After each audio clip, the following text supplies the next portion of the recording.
This program gives you the chance to prove that young people are not just beneficiaries of safety, you are powerful builders of it.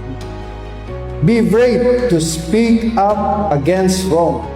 Be wise to use social media responsibly.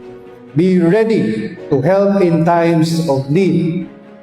Rest assured, the Misamis Occidental Police Provincial Office stands firmly behind you. Formal nang nilunsad nitong Hulyo 24 ng Misamis Occidental Police Provincial Office ang Batang Pulis ng Paralan o BPNP pilot program sa Misamis Occidental National High School, Barangay Poblacion 1, Oroqueta City bilang bahagi ng pagdiriwang ng ika-31 Police Community Relations Month at bilang tugon sa pagpapahigpit ng seguridad ng mga paralan laban sa karahasan at kriminalidad. Pinangunahan ni Provincial Director Police Colonel Rinaldo M. Maclang ang paglunsad ng programa. Katuwang ang Oroqueta City Division sa pamumuno ni Ms. Lorena P. Serrano, CISO 6, Schools Division Superintendent at ang pamunuan ng Misamis Occidental National High School sa pangunguna ni Mr. Julito M. Mendonto, Principal 4, Coordinating Principal D10. Dinaluhan ito ng 121 student leaders na pawang mga section president mula sa grade 7 hanggang senior high school ng nasabing eskwelahan. Layunin ng programa na hubugin ang mga kabataan bilang mga katuwang ng paralan at kapulisan sa pagsusulong ng disiplina, anti-bullying, kamalayan laban sa illegal na droga, crime prevention at campus safety. Ayon sa Misamis Occidental Police Provincial Office, magsisilbing pilot implementation ng programa sa Misamis Occidental National High School upang higit pang mapalakas ang ugnayan ng MISOC PPO at ng sektor ng edukasyon sa paglinang ng mga responsabling kabataan at pagpapanatili ng ligtas at maayos na kapaligiran sa mga paaralan.